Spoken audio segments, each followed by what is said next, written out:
Hello बच्चों, let's see the question. A thermally insulated chamber of volume 2 V naught is divided by a fractionless piston of area S and mass m into two equal parts A and B. Part A has an ideal gas at pressure P naught and temperature T naught, and the part B is vacuum. A massless spring of force constant K is connected by the piston and the wall of the container as shown. Initially the spring is undeformed. The gas is chamber A is allowed to expand. Let in equilibrium the spring is compressed by x naught. Then A, pressure of the gas at equilibrium is k x naught by s. B, work done by the gas is 1 by 2 k x naught square. C, increase in internal energy of the gas is 1 by 2 k x naught square. And D, temperature of the gas is decreased. Now to answer this question, first we will discuss here the key concept, and here the key concept will be first law of thermodynamics, एक तो हम ये use करेंगे यहाँ पे, और साथ में we will use here energy stored in spring. तो पहले हम क्वेश्चन को अगर यहाँ पे अंडरस्टैंड करें तो उसके अकॉर्डिंग हमारे पास यहाँ पे एक थर्मली इंसुलेटेड चैम्बर दे रखा है। थर्मली इंसुलेटेड का मतलब ये हो गया कि यहाँ पे कोई भी हीट का एक्सचेंज नहीं हो रहा है। डेल क्यू की वैल्यू इस पर्टिकुलर केस के लिए 0 हो जाएगी।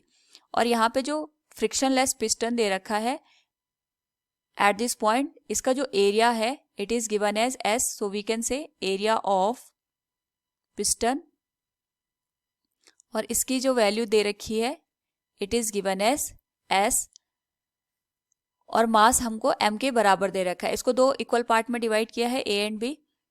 और जो आइडियल गैस है इसका जो प्रेशर है it is P not and temperature T not, यानी जो A है इसका जो प्रेशर है it is P not and temperature T not. और जो पार्ट B है ये वैक्यूम में हमने रखा है। इसमें हमने जो स्प्रिंग रखी है इसका जो फोर्स कांस्टेंट है it is given as capital K। और यहाँ पे इन दोनों का जो कनेक्शन है स्प्रिंग और पिस्टन का एशोनियन फिगर हमको यहाँ पे दे रखा है। तो जब हमारे पास इक्विलिब्रियम की कंडीशन थी उस केस में जो स्प्रिंग है इसको हमने एक्स नॉट से यहाँ पे कंप्रेस किया है। तो सबसे पहले अगर हम यहाँ पे इक्विलिब्रियम की कंडीशन को देखते हैं तो इक्विलिब्रियम की कंडीशन का मतलब यहाँ पे ये हो गया कि जो नेट फोर्स की वैल्यू होगी that will be equal to 0। तो सपोज ये हमारे पास यहाँ पे पिस्टन है, इस पे इस तरीके से स्प्रिंग लगी हुई है। तो जब यहाँ पे इक्विलिब्रियम की कंडीशन आएगी उस केस में जो हमारे पास यहाँ पे चैम्बर में रखी हुई गैस है वो इस पिस्टन पे फोर्स लगाएगा and the value of force will be in this direction, जिसको हम यहाँ पे प्रेशर इनटू एरिया से इंडिकेट कर सकते हैं। नाउ यहाँ पे क्योंकि जो गैस है वो यहाँ पे पिस्टन पे फोर्स लगाएगी P इंटू ए के बराबर, उसकी वजह से जो हमारे पास यहाँ पे स्प्रिंग है इसमें कंप्रेशन हमें देखने को मिलेगा। और अगर यहाँ पे कंप्रेशन की कंडीशन होती है उस केस में जो डिस्प्लेसमेंट है it is given as X not.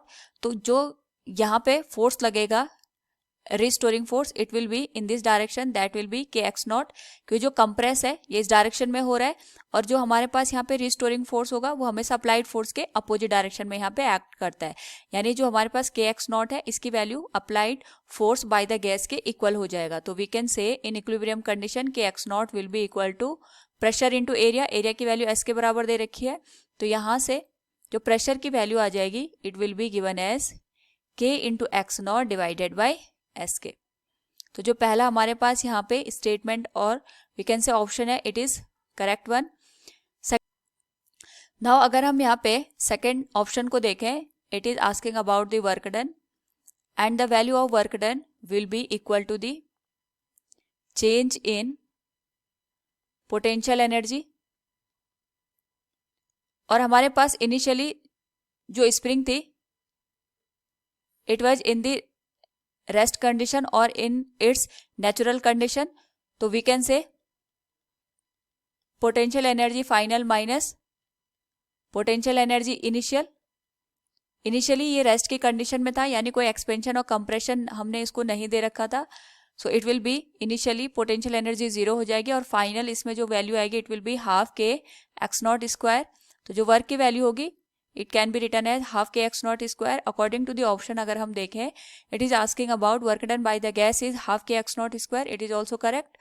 Third one is increase in internal energy of the gas is 1/2 kx naught square. And we know that जो हमारे पास यहाँ पे फर्स्ट लॉ ऑफ थर्मोडायनेमिक्स है, तो यहाँ से we can relate heat, internal energy and work done. So it will be del Q will be equal to del U plus del W.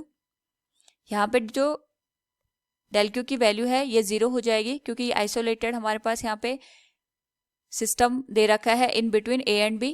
del U की value we will find out from here, और जो del W की value है ये हमने यहाँ पे second option में फाइंड आउट किया था, that was K into x not square. Now यहाँ पे अगर हम देखें तो जो इंटरनल एनर्जी की वैल्यू आएगी इट विल बी -1/2 के एक्स नॉट स्क्वायर. एक्चुअली में जो यहाँ पे वर्क डन किया जा रहा है it is work done by the gas filled in the part A. Part A की जो गैस है यहाँ पे वो स्प्रिंग पे वर्क कर रही है और इसके थ्रू जो वर्क किया जा रहा है वो स्प्रिंग में यहाँ पे पोटेंशियल एनर्जी के फॉर्म में स्टोर हो जा रहा है. यानी जो हमारे पास स्प्रिंग है इसकी पोटेंशियल एनर्जी यहाँ पे इंक्रीज हो रही है, और इसकी पोटेंशियल एनर्जी को इंक्रीज करने के लिए जो हमारे पास यहाँ पे पार्ट ए में हमने गैस फिल कर रखी है इसकी इंटरनल एनर्जी यहाँ पे कम हो जा रही है. जितना यहाँ पे स्प्रिंग में पोटेंशियल एनर्जी इंक्रीज होगी that will be on the expense of the decrease in the internal energy at the part 1. तो जितना यहाँ पे पार्ट ए में इंटरनल एनर्जी की कमी आएगी उतनी ही स्प्रिंग में पोटेंशियल एनर्जी यहाँ पे स्टोर हो जाएगी. एंड लास्ट वन अगर हम यहाँ पे ऑप्शन के अकॉर्डिंग देखें तो increase in internal energy of the gas is 1/2 kx naught square. It will be incorrect option. यहाँ पे इंक्रीज नहीं हो रही है internal energy, it is decreasing. Last one is temperature of the gas is decreased. तो यहाँ पे अगर हम देखें तो internal energy is given as n into C V into del T. जो इंटरनल एनर्जी है ये हमारे पास नेगेटिव हो रही है, तो n और सी वी तो हमारे पास यहाँ पे कांस्टेंट टर्म है. तो डेल टी की वैल्यू अगर यहाँ पे नेगेटिव आएगी that is final temperature is less than initial temperature, तभी जाके ये पूरा जो टर्म है ये नेगेटिव हमारे पास हो सकता है. तो इसका मतलब ये होगा जो हमारे पास यहाँ पे टेम्परेचर ऑफ द गैस है इट विल गेट रिड्यूस्ड. इसकी वैल्यू में यहाँ पे रिडक्शन हमें देखने को मिलेगा. सो from the given option we can say temperature of the gas is decreased. It is correct one. So we can say option A, B and D all three are correct. Hope all you understood it. Thank you and best of luck.